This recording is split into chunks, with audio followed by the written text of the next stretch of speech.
I'd like to welcome everyone to today's program. We're going to talk about rug cleaning and not so much the how-to, but the history of it, how it's evolved over the years, and what's going on now in the world of rug cleaning. To do that, I welcome a friend and colleague, Tom Monahan. Tom, welcome to the program. Thank you so much for having me. Absolutely. Tom, you and I have some history as well. We go way back, and I've done a couple of rug plant tours with you. Very impressive. Let's set you up as the expert. Tell us about your rug cleaning career and the companies you own or work with. Well, we go back in time to when I started cleaning professionally in 1977. I started out in the carpet cleaning world, portables, and then quickly advanced to truck-mounted units. And then I covered all textiles, furniture cleaning. I even ran a water damage restoration company, fire damage restoration company. And then as the years went by, I got more serious about rug washing. And so that changed the way I treated that textile. So we went to full immersion washing, and that led up to more current times. I don't own the cleaning companies any longer. 5 years ago, I sold that to a local businessman, but I'm still in the manufacturing and designing and selling of rug washing equipment. So, what was it about rug washing that interested you? Because you were doing a lot of things that some might say is more enjoyable than rug washing, but you didn't see it that way. Tell us about that. That's exactly true. As in my opinion, carpet cleaning became more of a commodity, albeit we tried to cater to an upper echelon of clients. I never turned down all the prospects, but rug washing became a little bit more predictable. It was confined in plant. We can control the outcome a lot better. And so that's basically why I went in that direction. Some call it a little more glamorous because not a lot of people were doing it. It took a special skill set to be able to accomplish it, and not a lot of people would commit to doing that. So that's just something I chose for my market. Memory lane, time for that. Now, you've seen a lot of changes over the years. How has rug washing evolved in your career? Well, what I observed when I first came into the business was a lot of what we would call floor washing or pit washing. Containment pits were being built. That was taught a lot in the early years that I have observed personally. However, that did not come about as something new. It was done all over the world. But in the United States, since earlier times, there were in-plant rug washing facilities, largely converted laundry facilities that went into the textile care with automated machines at that point. And so I saw both things occurring. For me, at first, I went into the boutique washing, into the pit washing and containment washing on the floor. But around 2005, I actually got an automated machine called a more time-saving piece of equipment that happened to be called a Rollajet. So I was able to experience both things that I had already been observing in the rug washing industry. Now, you mentioned, we'll talk more about equipment in a bit, but you mentioned how rug cleaning in the States might be different than other countries. I believe you alluded to that. What have you seen when you travel the world with Well, rug cleaning?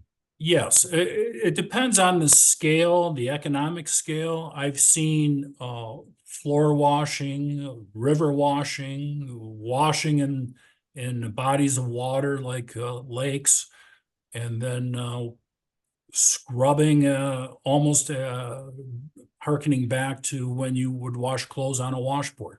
I've seen that kind of work done in various countries. However, what we might consider that to be primitive really is effective, but you can't scale up with that. Or I've seen wash plants in various parts of the world from the style that I was just mentioning, floor washing, containment washing in pits and so forth, to automated rug washing. So I've been in other parts of the world, specifically in European countries, where in-plant rug washing became more committed, and so that they had mechanized equipment to be more automatic in their approach to things. So they could scale up and do hundreds of rugs in a week. Yeah. No, I know there's difference. You have companies that want to do hundreds of rugs, and you have a person in a village in some country who wants to wash his rug in the river. They both get clean, correct? That's true.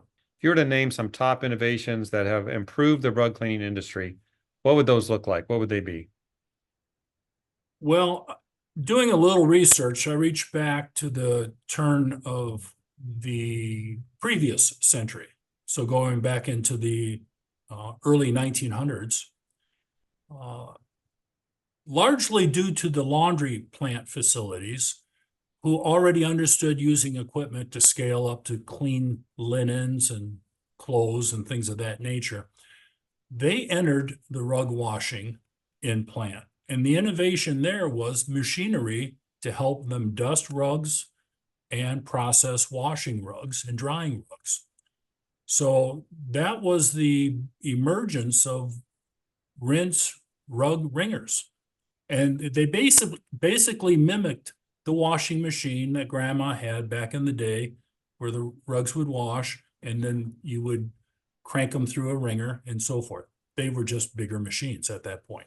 Now, Tom, I was thinking um, rug washing became an interest that you had, but it could probably get monotonous over time, doing the same thing over and over again. What has kept your interest over the years? Has it been the equipment you've helped develop, or the advancements in technology, or just the fact you can get out every single stain and odor there is? Well, for me, speaking for me, it became enjoyable to wash rugs because there was always something different. There was always new challenges, it would seem. Some things had predictable outcomes, others did not.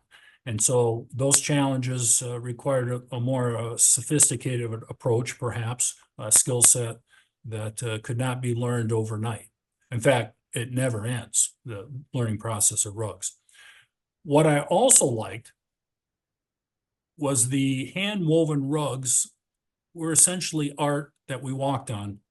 And so these were handcrafted pieces, textiles that became so enjoyable to look at as you're washing them and seeing the outcome. So um, I wouldn't consider myself a rug nut, as some of my colleagues are, and just love them to pieces and feel like they got to hug them. But I did enjoy the beauty of the artwork, and I don't miss that even to this day. So, do you want to name those rug nuts on camera? No, you don't. No, I do not. Many of those watching know who you're talking about, but it's you say it in jest, but it's true. There are many they're fans of it. They love what they do and the art as you do. And it doesn't become work. If you love what you're doing, right, it's not work. Exactly. So let's dig into something that happens a lot, and I've done it myself. In fact, I've never operated or worked in a rug plant myself, but I have owned a carpet cleaning company with big truck mounts, and I've cleaned many area rugs in a home, in a driveway with my truck mount, Mhm. screaming 230 degrees, lots of pressure, vacuum. I don't think I've ever ruined a rug. Maybe I have. Well, One told me yeah. about it. Let's talk about that, Tom, because you've owned a cleaning company with truck mounts. You've probably done the same thing at times. Is that a good practice? Should we avoid it altogether? Is there a blend of approach? Can you talk about that? Truck mounts, implant. What if you don't have an implant access? Well, I try to explain to people that ask that question, even now, that to thoroughly wash a hand knotted, hand woven rug, it needs complete saturation with water.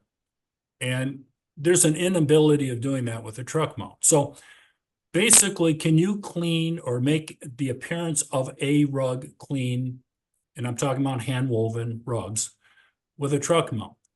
Well, you can, but you got to understand the limitations because of where you're injecting the water, where you're extracting the water out is not through the whole foundation typically. So If you sell it or market it as appearance maintenance, I believe that most people would be okay with that. But when it comes to washing a rug, and that's why the term is used, washing, not hot water extracting or steam cleaning, then typically what you want to be able to do is get all the dry soil out of it, which is essential, even as you know, in the carpet cleaning world, you vacuum first. But for a hand woven rug, it's really embedded deep inside. So there's different dusting techniques to jiggle that dry soil out. So different types of equipment are available to make that happen.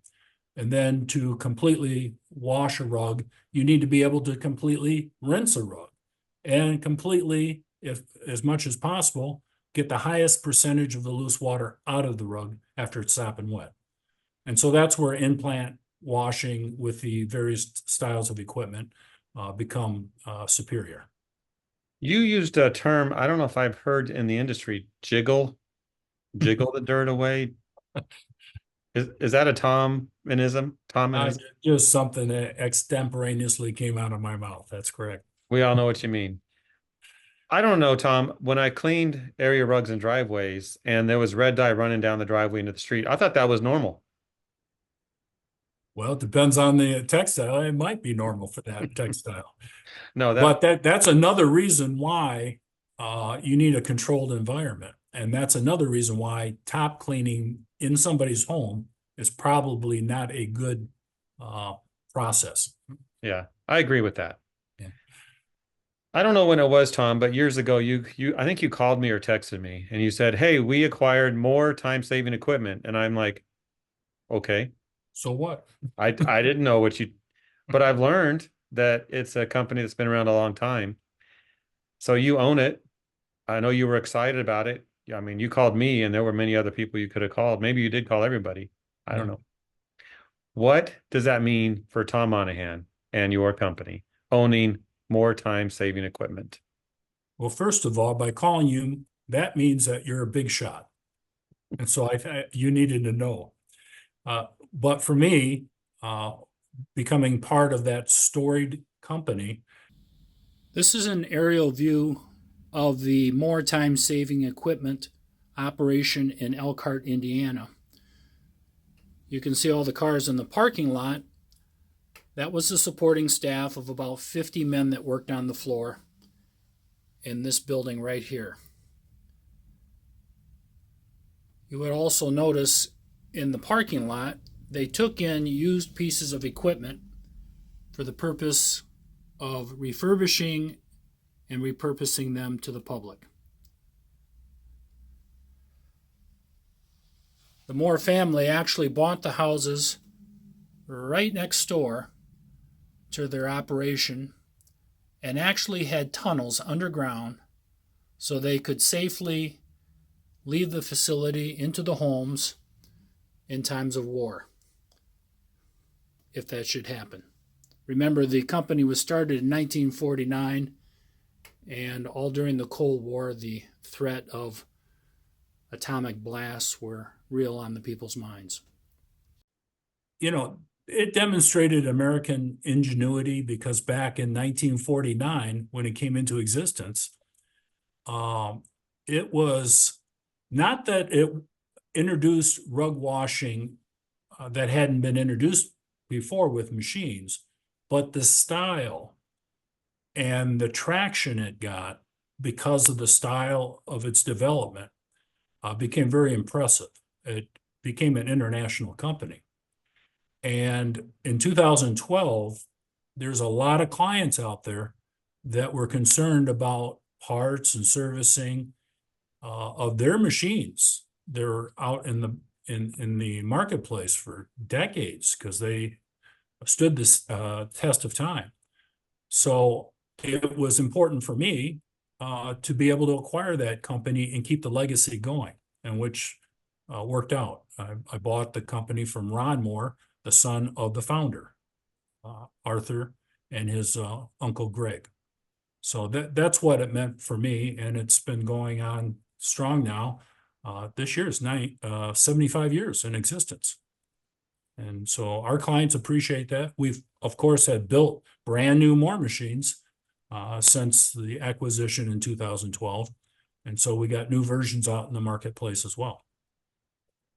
I know it's something you're proud of, and congratulations on that. And 75 years is a milestone. We'll talk again when it's 100. Okay. We might be a little slower. Yeah. If I'm even around, right? So let's wrap up with some advice. For those who are watching this, maybe they're on location cleaners, they're thinking about getting into rug cleaning. Now, of course, to do it right, as we've talked about, an implant operation is the way to go. Different ways to do that, whether you buy a system like the more time saving equipment or a rug wash pit. But no matter what, from a business viewpoint, what would you tell them if they're starting out? Way more important than acquisition of equipment, which of course, more time saving equipment is for scaling up and doing volume. Centrum Force, the company that acquired more time saving equipment, has just a number of different pieces to the puzzle that can help you achieve what you want to do. But putting that all aside, the skill set is way more important than any one piece of equipment. And so I would encourage people to get highly educated before they even commit to washing rugs for themselves in plant. Then that becomes a commitment of a lifetime. So you got to continue your education. It's not one and done. So that's the first thing. Then the second thing is to commit to space, commit to what that space would look like, how it would be, the infrastructure, the plumbing, the electrical, power, heat, all that kind of, all those things are necessary in a rug plant to be fully operational. How much you're going to allocate to that space so that you have room for capacity or scaling up. So those things come later. Education comes first. That's my opinion.